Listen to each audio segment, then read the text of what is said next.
بات ہے، لیکن کوشش کی جائے کہ آج کی پوری رات جا کر گزارے انسان. ایسا نہ ہو کہ ٹھیک ہے 10 11 12 بجے 1 بجے ہاں اعمال ہو گئے سحری ہو گئی چلو جا کے سو جاتے ہیں، آپ صبح تک سوئے رہیں گے. نہیں، کل صبح آفس جانا ہے نہیں، سب کچھ امپورٹنٹ ہے، لیکن آج کی رات، ہر رات کی بات نہیں کی جا رہی، آج کی رات جاگ کر گزارو. پھر آج کی رات کے عمل میں سے ایک عمل انتہائی اہم عمل، اور وہ کون سا عمل ہے؟ 2 رکعت نماز.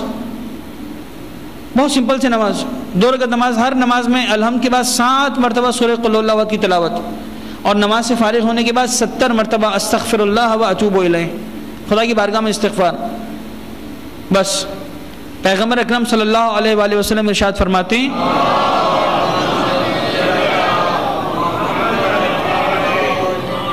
کہ ایسا کرنے والا اپنے مقام سے نہیں اٹھے گا مگر یہ کہ اٹھنے سے پہلے ہی پروردگار اس کے تمام گناہوں کو بھی معاف کر دے گا، اس کے والدین کے گناہوں کو بھی معاف کر دے گا.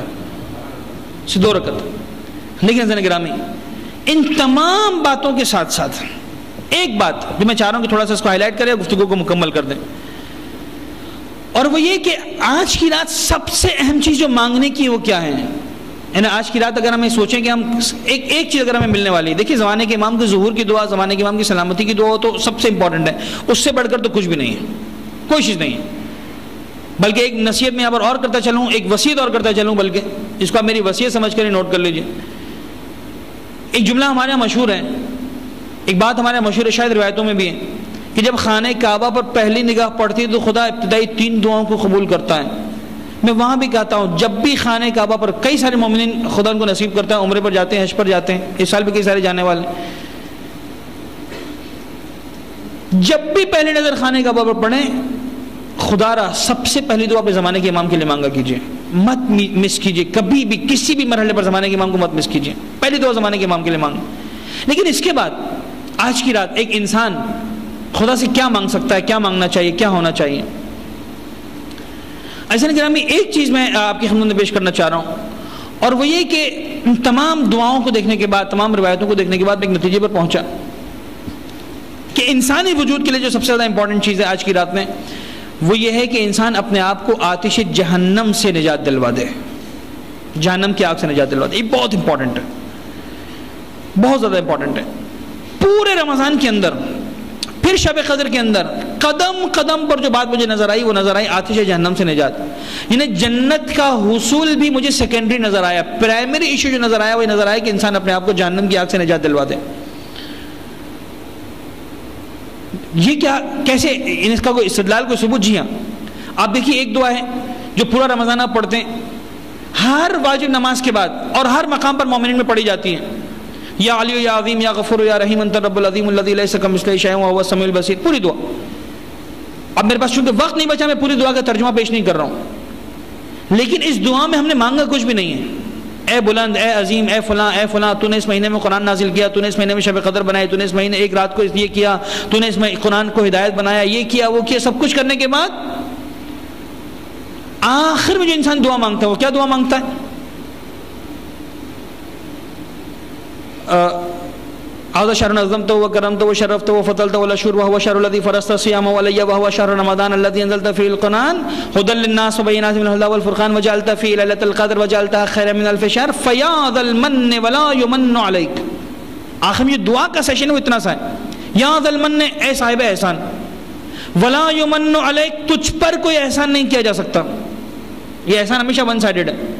فَيَا ذَا الْمَنِّ وَلَا يُمَنُّ عَلَيْكَ مُنَّ عَلَيَّ، معبود ایک احسان مجھ پر کر دیں. وہ احسان کیا کر دیں؟ مُنَّ عَلَيَّ بِفَكَوْكَ رَغَبَتِي مِنَ النَّارِ، ایک احسان یہ کر دیں میری گردن کو جہنم کی آگ سے آزاد کر دیں. ہر واجب نماز کے بعد رمضان کے مہینے میں دعا منگوائی گئی، ہر واجب نماز کے بعد، نہ مال نہ اولاد نہ کچھ. من علی بفقاء رغبت من النار فی من تمن علیہ وادخل الجنہ، وہ بات کا معنی ہے اور جنت میں داخل کر دے. جہنم کی آگ سے نجات بڑی امپورٹنٹ.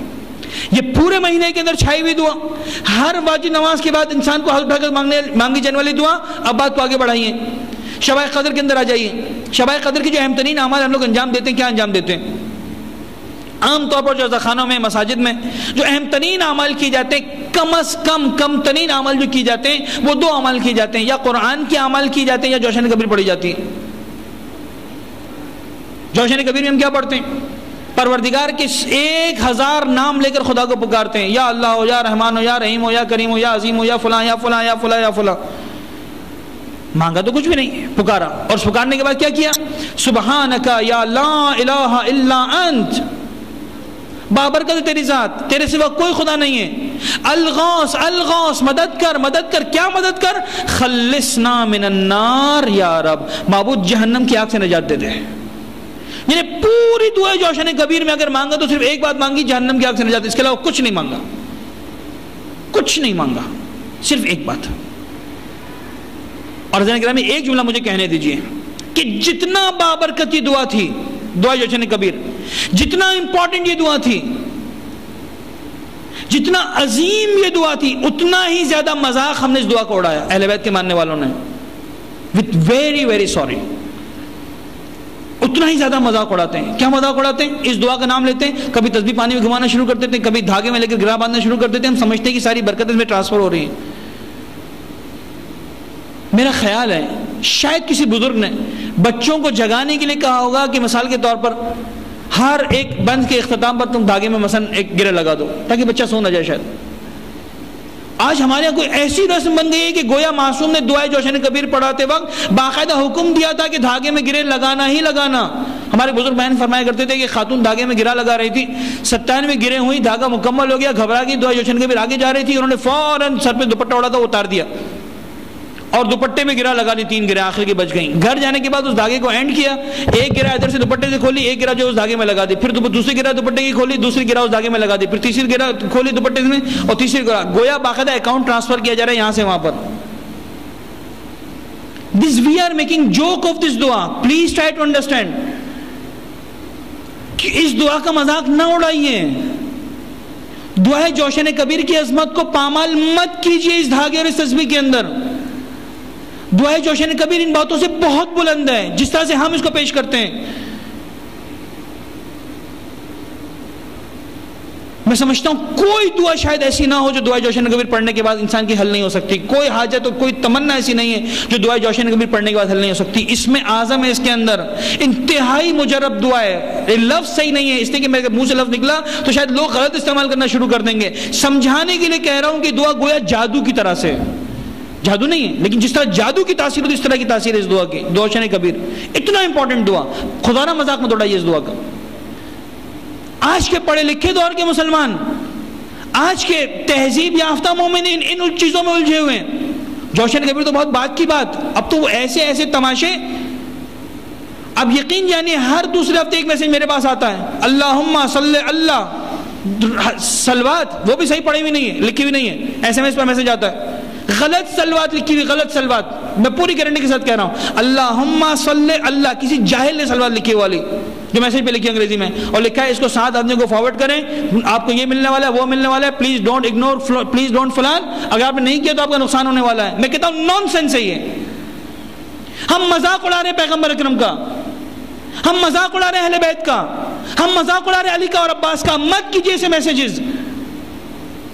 یا علی یا عباس 7 آدمیوں کو میسج کریں. ٹیلینور والوں کا فائدہ ہو رہا ہے، یوفن والوں کا فائدہ ہو رہا ہے، ایس ایم ایس والوں کا فائدہ ہو رہا ہے، آپ کا کوئی فائدہ نہیں ہو رہا ہے اس کے اندر. Don't make joke of Ali and Abbas. اس کی بجائے مناسب ہے کہ کربلا کی طرف رک کر ایک مرتبہ کہیں یا عباس، وہ عباس آپ کی ساری مشکلات کو حل کر دے گا. ایک مرتبہ نجف کی طرف رک کر کے کہیں یا علی، آپ کی ساری مشکلات حل کر دے گا. 7 آدمیوں کو ایس ایم ایس کرنے سے کچھ نہیں ہونے والا. دین کو مذاق مت بنائیے، دین کا تماشا مت بنائیے. بہت بنا چکے ہم دین کا تماشا. آج کی رات جہنم سے کی آگ سے نجات کی رات ہے. دعا